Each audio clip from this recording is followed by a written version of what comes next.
What happened in the skies on the morning of September 11th, 2001?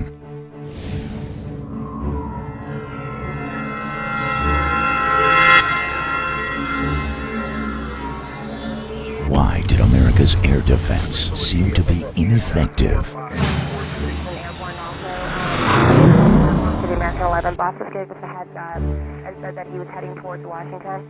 Now, where are you getting this information from on American 11? Okay. You know what? Get rid of this goddamn sim. Turn your switch. Hey, turn the sim switches off. Get rid of that crap.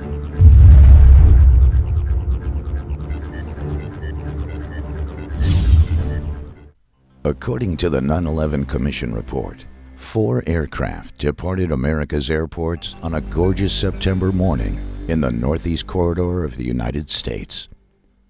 2 from Boston Logan, 1 from Newark, New Jersey, and another from Washington Dulles in Virginia. The aircraft alleged to have attacked the World Trade Center are reported to have departed Boston's Logan International Airport. The first aircraft, claimed to be American 11, tail number N334AA, is reported to have departed Logan at approximately 0800 a.m. United 175, tail number N612UA, a few minutes thereafter. Both climbing out to their cruising altitude, it is alleged the aircraft were hijacked by Muslim extremists armed with box cutters. Located at Hill Air Force Base in Utah, the 84th Radar Evaluation Squadron, also known as RADIES, provided software and files through the Freedom of Information Act of the reported radar tracks on the morning of September 11, 2001. We will be analyzing these files throughout this presentation. NORAD provided audio recordings from the morning of September 11, 2001 of their Northeast Defense Command, also known as NEADS, the sector responsible for defending the northeastern United States. The FAA also made available their audio recordings from Boston and Washington. Please keep in mind when viewing this presentation that pilots for 9/11 Truth do not claim data provided by government sources is authentic, yet it must be analyzed. Pilots for 9/11 Truth have analyzed a growing mountain of information and data provided by government agencies, much of which conflicts with the government narrative of events. How can government agencies draw a conclusion when even their own data does not support their hypothesis? Government sources and the 9/11 Commission must be held accountable for such conflicts, yet they refuse to comment. Even if data were altered by their very sources, it is a crime to fabricate data provided through the Freedom of Information Act, and someone must be held accountable. These are the radar tracks of the various aircraft and their relative positions on the morning of 9/11 during a little over the 2-hour period from 8 a.m. till approximately 10:15, according to the 84th Radar Evaluation Squadron. Included is the fighter response. Irreverent air traffic and clutter have been filtered for clarity.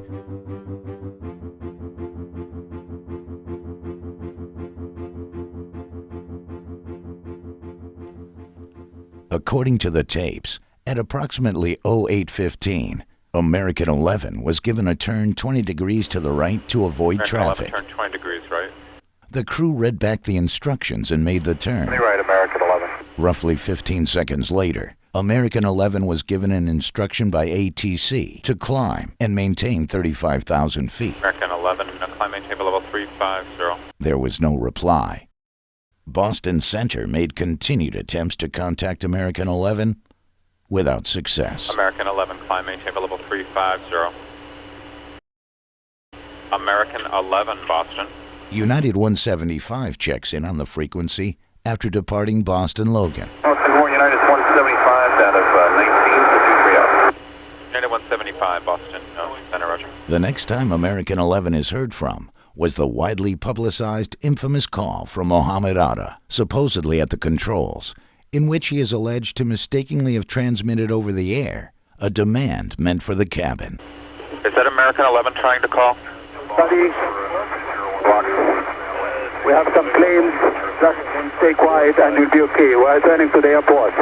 This roughly 10 minutes after the last call from the crew. And who's trying to call me here? It is important to keep in mind, this transmission could have been broadcast from anywhere. Those who make excuses for the government story claim this transmission was from American 11, because that's what the government told them. American 11, are you trying to call? Nobody move. Everything will be okay. If you try to make any move, you'll danger yourself and the airplane. Just stay quiet. Roughly 25 minutes after departure, 0825, the alleged American 11 changes course according to the Rady's radar. The target turns south and heads for New York City. United 175 then gets handed off to the next sector. United 175, contact the Boston Center on 133.42. Okay, 3342, United 175, go on. In this sector, UA 175 gets a visual on an aircraft described as American 11. United 175, Boston. 175, go ahead, sir. Roger, you have traffic. Look at your 12 to 1 o'clock at about 10 miles southbound. See if you can see an American 767 out there, please. They were looking, negative contact, United 175. You said 583, can you see it? 583, we still don't have him yet, sir. We're looking. Okay, United 175, you have him at your 12 o'clock now, 10 miles. Affirmative, we have him. He looks about 20, about 29, 28,000. Okay, thank you. UA 175 is given a vector to pass behind that aircraft and then to head direct to its next fix, which is Sparta VOR. United 175, clear direct Sparta. Sparta, United 175. UA 175 is then handed off to New York Center at roughly 5 minutes before the alleged American Airlines 11 impacts the North Tower. United 175, contact New York Center 127.17. 2717, United 175. At approximately 0830, the first call was made by the Boston Traffic Management Unit, also known as Boston TMU, to notify the command center of the hijack of American 11.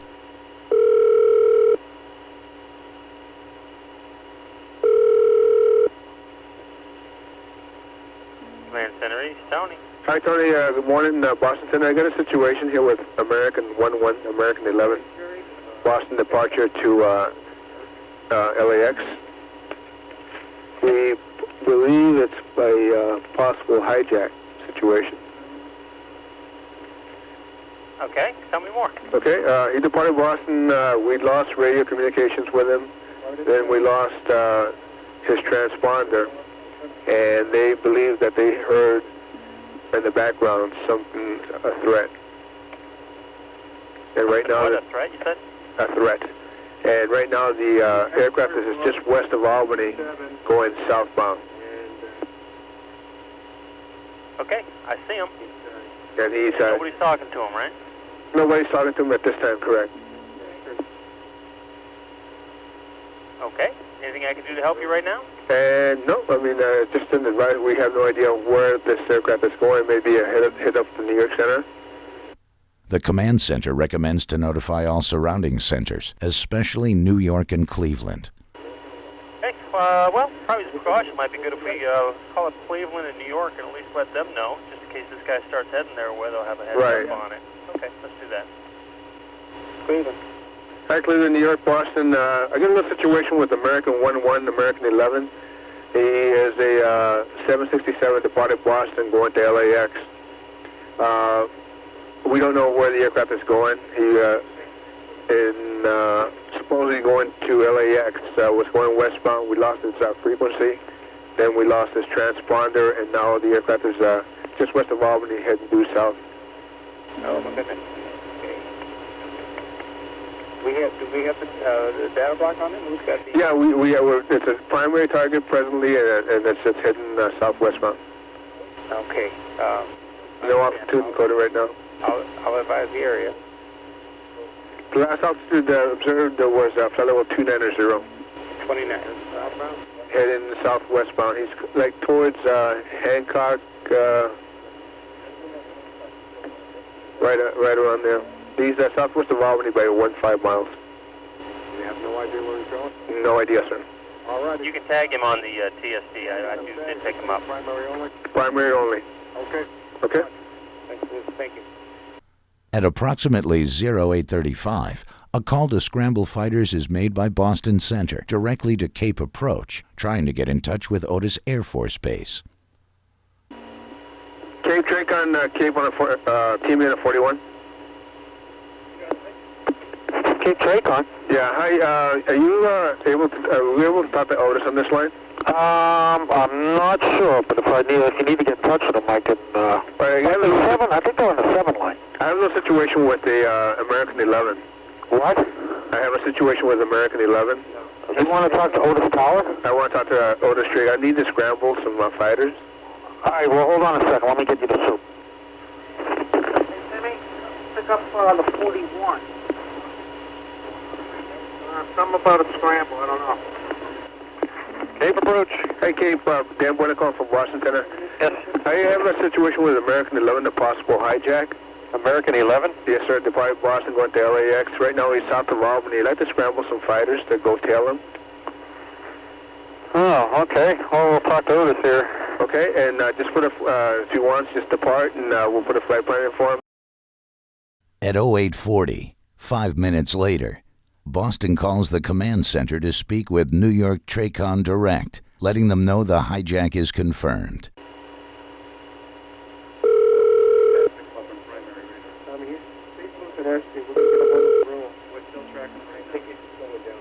Command Center East, Tony. Hi, Tony, command center here. Boston Center here.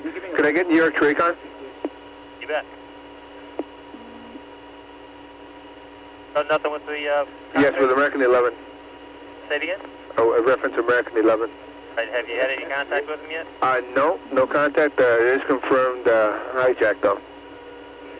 Tracon. Hey, Tracon, hi, Boston Center, good morning. American 11, 767, possible hijack. Okay, American 11, 75, and... 76. Where's he landing? Right now, we don't have any idea, but he was to the northwest of Albany, and now he's down by Sparta, losing speed very rapidly. We believe he's a primary only, and we believe he's on the descent. That's why he's slowing down.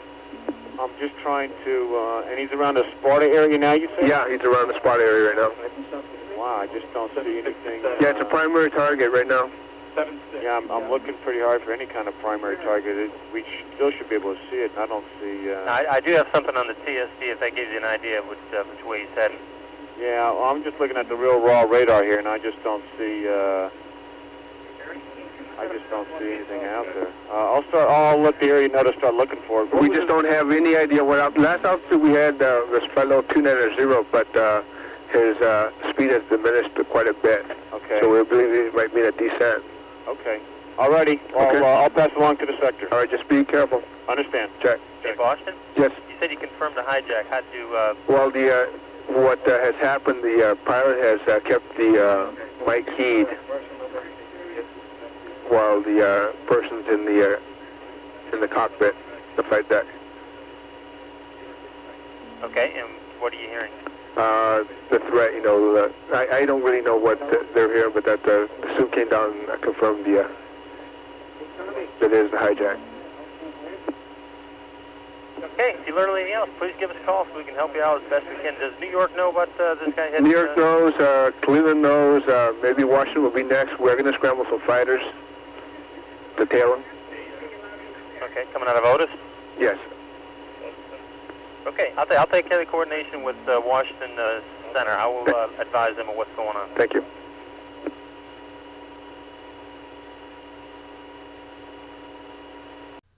According to the command center, Washington was also being advised at this time to keep an eye out for suspicious aircraft.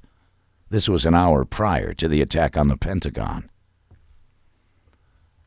At 0845, 1 minute prior to the North Tower impact, Cape calls Boston and advises them they would need to get authorization from the Northeast Defense Sector, also known as NEADS, to launch fighters.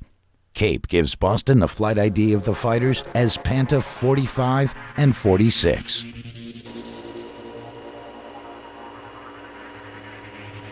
me a favor. Samuel? Yeah, it's Cape Tracon here. Is Dan there? That's me. Hey, I just talked to Otis here, and they said they needed a NEADS authorization. We're working with NEADS to see if they should be calling you now. Okay, just to let you know, we got a call on a Panta, P-A-N-T-A, for Alpha November Tango Alpha 45. Yeah. And 46, flight of 2. They'll be airborne soon. Great, thank you. All right, TJ.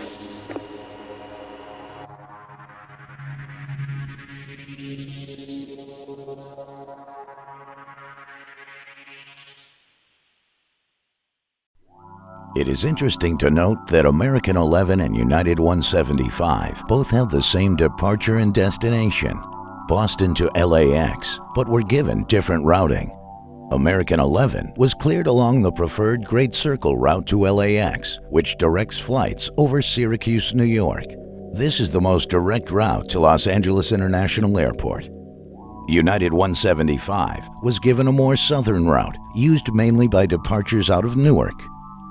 Due to the cleared southern route of the alleged UA-175, the aircraft was closer to the World Trade Center after the first tower strike. Had this aircraft been given the preferred route to LAX, it would have taken more time to reach its target, and perhaps given enough time for fighters to intercept the aircraft before reaching its target. Also, due to this change of route, United 175 crossed American 11 within miles of each other. At this time, UA-93 departed EWR. UA-93 and UA-175 used the same exact path, also within miles of each other. This brings to mind Operation Northwoods. Operation Northwoods was a mission developed by Joint Chiefs of Staff Lemnitzer. The operation dictated swapping commercial aircraft once airborne for drones and shooting them out of the sky. This action was to be blamed on Cuba in order to justify an invasion, a classic false flag mission. Stage an attack and blame it on your enemy to gain public and, most importantly, congressional support for war. There are many tracks which seemingly go out of their way to converge with the alleged 9/11 targets and then split off. Was a swap occurring at these points? A sort of revised and updated form of Operation Northwoods? Of course, a simple explanation will be offered by government agencies and those who make excuses. But the coincidences cannot be ignored.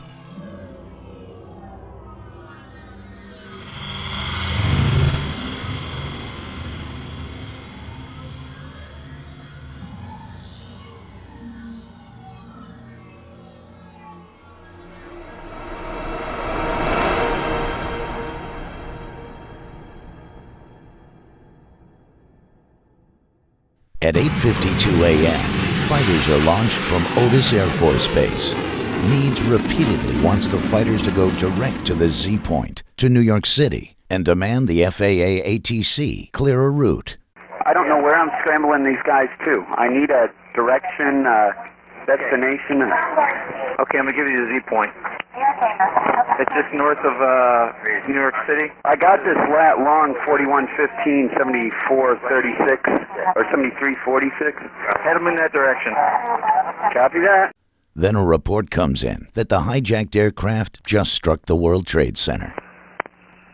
How's your fighting son doing? May I help you? Yeah, it's 1st Air Force Sergeant Tibbetts. We just confirmed from down here that was one of the same, the hijack and the plane hitting the building. 1st Air Force confirmation, one in the same American Airlines and into the World Trade Center. Copy? Is that what you said, sir? That's copy, yes. Another report is circulated through the system that the last known position was 15 miles east of JFK. Last position I got from Boston was 15 miles east of JFK. Instead of the fighters being scrambled directly to New York City, Needs changes their route to hold in W105, a warning area off the southern coast of Long Island based on the last known position that was never verified. Here they are instructed to hold as a radar track accelerates to more than 150 knots over the max operating speed of a 767 with its target in sight, the World Trade Center South Tower. We analyzed the speeds for the South Tower aircraft thoroughly in our presentation 9/11 World Trade Center attack. We have found, based on precedent, data, and aerodynamics, that a standard 767 would be impossible to control at such excessive speeds over its max operating. Was this aircraft modified so it could beat Otis fighters to its target, the South Tower of the World Trade Center? If it was, the modifications would have to be instructed by individuals who know our air defense response time. Just like there has never been a steel skyscraper to collapse from fire prior to 9/11, there has never been an aircraft positively identified to exceed its max operating speed by more than 150 knots, its maneuvering speed by 220 knots, pulled G's, was controllable and survived before 9/11 or after. After the second impact, Otis fighters were instructed to set up combat air patrol over New York City. Tankers were called in for fueling operations and remained loitering. Almost 35 minutes after American 11 went silent, also known as NORAD, and changed course, American 77 was lost to Indianapolis Center.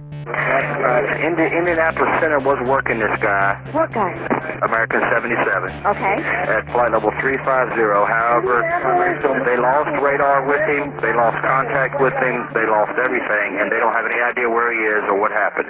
So what we've done at the surrounding centers here is to tell everyone to look out for limited codes, primary targets, or whatever the case may be. Okay. Indianapolis contacted American Airlines 3 times to notify them of another missing aircraft. At 9:08 a.m., Langley was also notified and ordered to battle stations, an order in which pilots are sitting in their cockpits, ready for flight. Yet Langley fighters didn't get airborne till almost 20 minutes later. Tell Foxy to scramble Langley, send them in the same location. Battle stations or scramble? Battle stations only, Langley. And were given instruction to head out over the Atlantic instead of directly to protect Washington. Say again where you want him? We want him in the Whiskey 386 area. All right. Yeah, No problem. thanks, brother. From, As soon as the Pentagon was attacked, Langley fighters turned towards Washington. There are many other bases closer to Washington and New York City that offer defense. Otis and Langley were selected due to the fact many fighters from other bases were out on training exercises. Several training exercises were in effect on the morning of 9/11. I hope they cancel the exercise because this is ridiculous. You guys watching the news? Yeah, they got it on in the battle cab right now. Yeah. I wasn't sure. I've been watching it for about 10 minutes, and I said, I wonder if they suspend the exercising? Not at this time, no. I've never seen so much real-world stuff happen during an exercise. Andrews Air Force Base is within 10 miles of Washington, D.C. The fighters were sent to North Carolina. Atlantic City F-16s are much closer to New York City than Otis Air Force Base F-15s. Atlantic City fighters were training out over the Atlantic. In fact, Otis also had fighters out on training missions. He had 2 fighters on alert.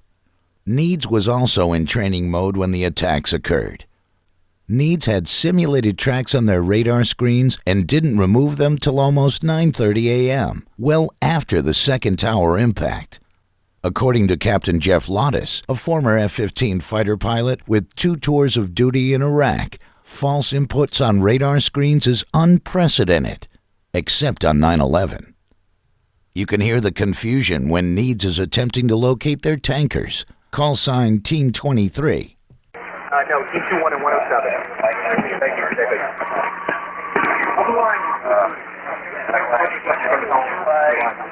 This is Team 23. That's Team 23. Yeah, I just told Jeremy I want him down in 386 and we let him over. Okay.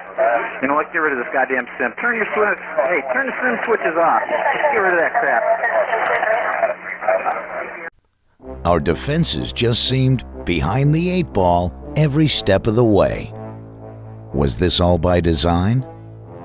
How would the hijackers know to strike on such a chaotic day with the U.S. under minimal defense? It seems the hijackers were extremely lucky all morning on 9/11. That is, if what we've been told by the 9/11 Commission is true. Yet, even the 9/11 Commission admits they haven't been told the truth. The Pentagon, our nation's military headquarters. How could an aircraft get so close to the Pentagon after America has been attacked almost an hour prior? The Pentagon in Washington, D.C. is well defended, according to former Defense Secretary Caspar Weinberger. The city is ringed with Air Force bases and Navy bases, and the ability to get the defensive planes in the air is very, very high, and at the same time you would do what is being done, and that is closing off the entire airspace so that you, in effect, the whole Washington area is a no-fly zone, so that any planes that can't identify themselves that get into that are to be shot down. Does the Pentagon also have anti-aircraft defense? Certainly the general public would not know of such installations, as our enemies would obtain the same information. If the Pentagon did have such a defense, it would certainly be classified. April Gallup is a survivor of the Pentagon attack. She crawled through the hole in the Pentagon holding her son. April says that she did not see any evidence of an aircraft crash and didn't even know an airplane was reported to have caused the damage till she got to the hospital. April is extremely puzzled by the fact that there were no warnings or defense of the Pentagon attack, especially when everyone in the world knew America was being attacked after the World Trade Center strikes. When discussing airspace surrounding our nation's capital, often the restricted airspace referred to is the prohibited areas around the Capitol building and the White House. We have to look further out. This is known as Class Bravo airspace. It is a highly controlled airspace in which you need a clearance to enter, including two-way radio communication and a working Mode C transponder that reports your altitude. New York and Washington, D.C. both have Class Bravo airspace surrounding their hub airports. New York covers JFK, Newark, and LaGuardia, while Washington covers Baltimore, Reagan National in the middle, and west to Dulles. American 77 was lost from radar when its transponder was shut off at 8:56 a.m. This is 10 minutes after the first tower strike, and 16 minutes after Washington was notified to keep an eye out for suspicious aircraft. Danielle O'Brien at Washington TRACON observed a fast-moving target penetrating Washington Class Bravo. She wasn't notified of the events in New York, yet Washington Center was advised. Why was this information seemingly intercepted from getting to TRACON controllers in Washington? Had Miss O'Brien and her colleagues been advised of the events in New York, would she have been more alert to have the target penetrating Washington Class Bravo intercepted? Would the word have gone out to the Langley fighters, who were now heading out over the Atlantic? If the unidentified target reached Washington, D.C., certainly Pentagon aircraft defense could have played a role, if April Gallup is correct. Some have argued that the Pentagon would not have such a defense because Reagan National is so close, an aircraft departing and arriving could inadvertently be shot down. Those who make such arguments aren't familiar with how the national airspace system works. Most aircraft arriving into Reagan National are well known of their intentions prior to even departing their origin airport. Those that aren't are well known of their intentions prior to entering Washington Class Bravo, 30 miles from Reagan National. Those who don't communicate and perhaps have their transponders off, that is your target. Aside from the fact we already know it's impossible for an aircraft to have caused the physical damage at the Pentagon based on witnesses filmed on location and data provided by government agencies, an unidentified aircraft should not have been anywhere close to the Pentagon. It appears the interceptors were intercepted. Always one step behind the curve until the objectives were accomplished.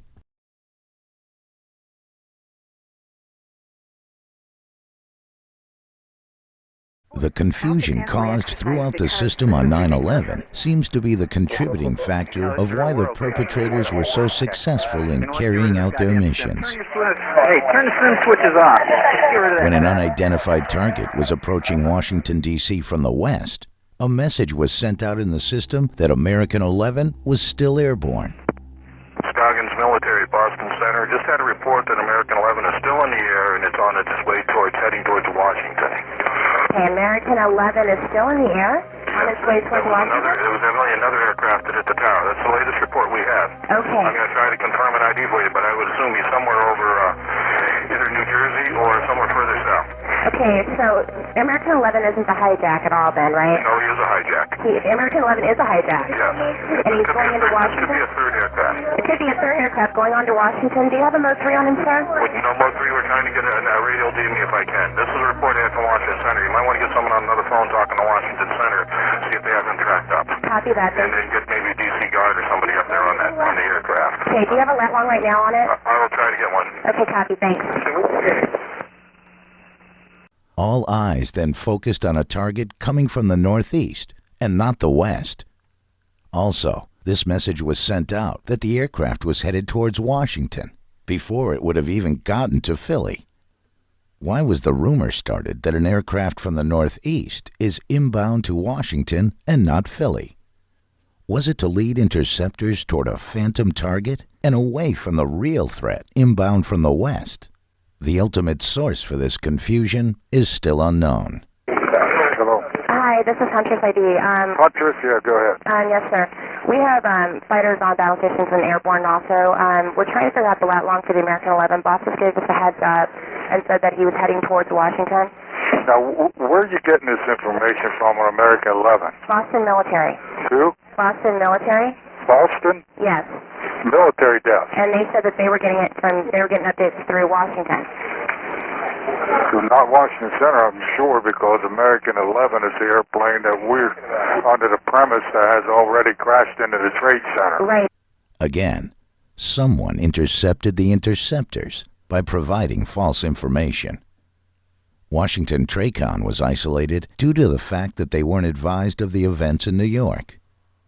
The rest of the system was virtually isolated from Washington TRACON because TRACON didn't feel the unidentified target may be a threat until it was too late. Again, due to the fact the information seemed to have been intercepted from getting to Washington TRACON. Have any information you may need on this flight? Okay, if you could do me a favor and have them call us. We cannot call out for some reason. By this time, many are aware of the infamous Norman Mineta testimony given to the 9/11 Commission.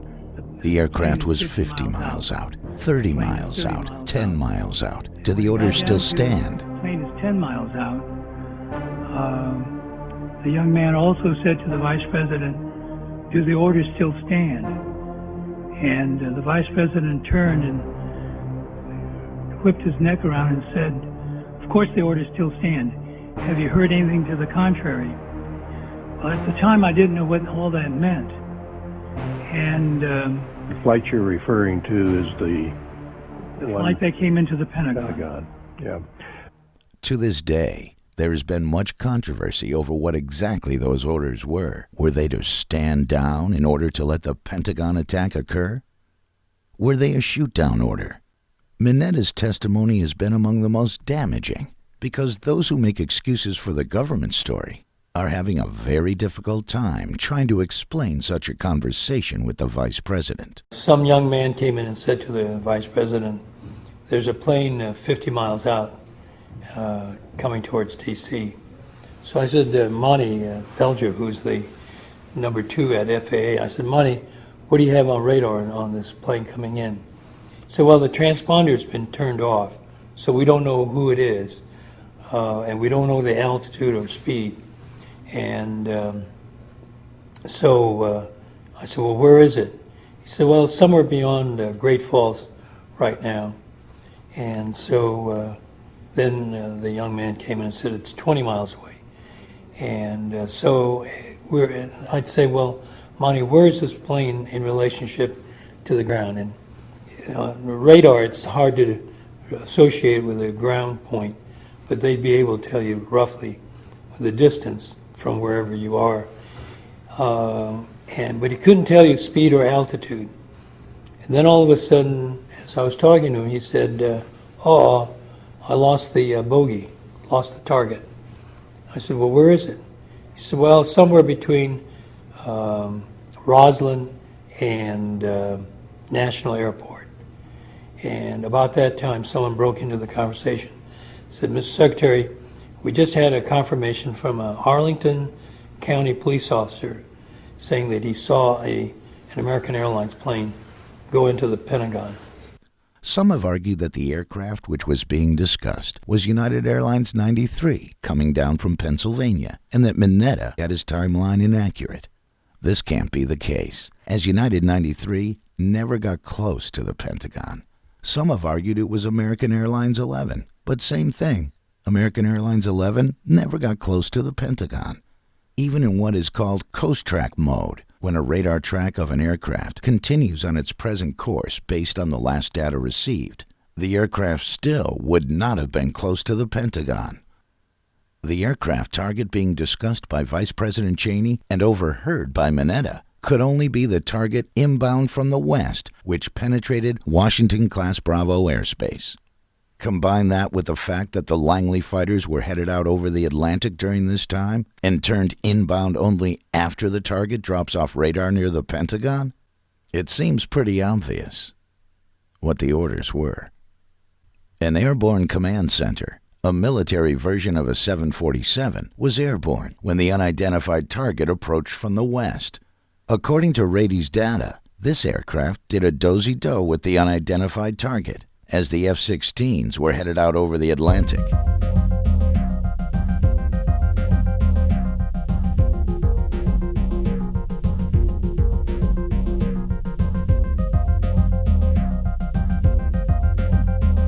Again, at the moment the target disappears at the Pentagon, the F-16s are then turned towards Washington. Operation Northwoods proposed swapping aircraft for drones and using them in a false flag attack to blame on Cuba. There is evidence of the original aircraft still airborne after their supposed crash. Unlike the false rumors floated through the system in an apparent attempt to intercept the interceptors, there is data which does show UA-93 still airborne after its alleged crash, as well as N612UA, the aircraft which supposedly hit the South Tower. ATC transcripts show UA-93 still airborne at a location just south of the impact crater. ACARS data, a device used for communicating with aircraft, show UA-175 still airborne in western Pennsylvania, almost 20 minutes after its reported crash. This ACARS data reports the closest station transmitting to and from an aircraft. The official flight path of the alleged UA-175 shows that if the aircraft were to receive an ACARS message, it should have come from these transmitting locations. This is the map of the ACARS facility surrounding the New York City area. However, ACARS stations were reported to have transmitted from Harrisburg and Pittsburgh, PA, after the alleged impact at the South Tower. According to radar specialist and electrical engineer Dennis Cimino, this is impossible if N612UA crashed into the World Trade Center.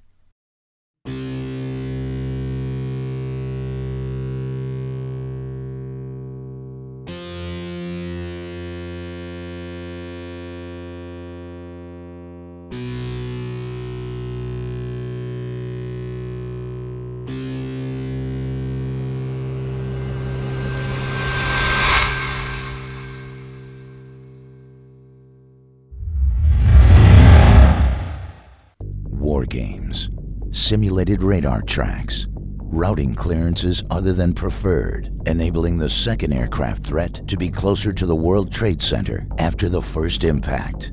Aircraft exceeding their max operating limits by more than 130 to 150 knots.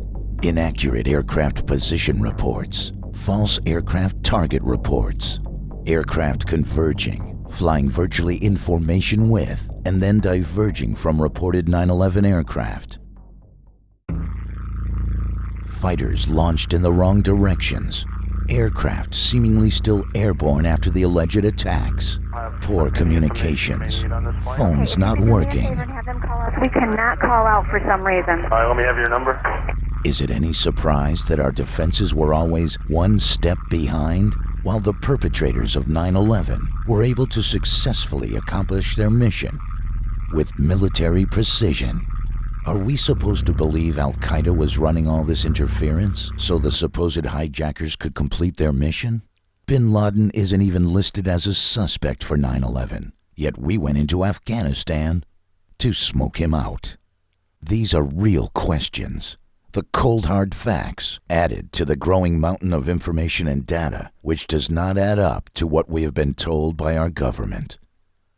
Write your Congress representatives, your senators, demand a full and thorough investigation before we write more law giving up our freedoms in the name of security.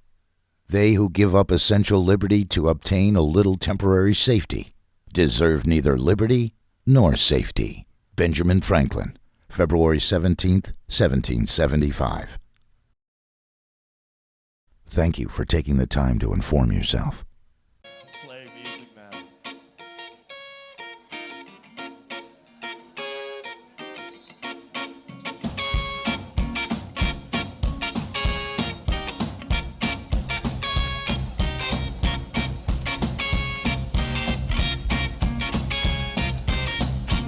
Give me a ticket for an airplane. Ain't got time, say no fast train. Lonely days are gone, I'm coming home. There's a lonely letter.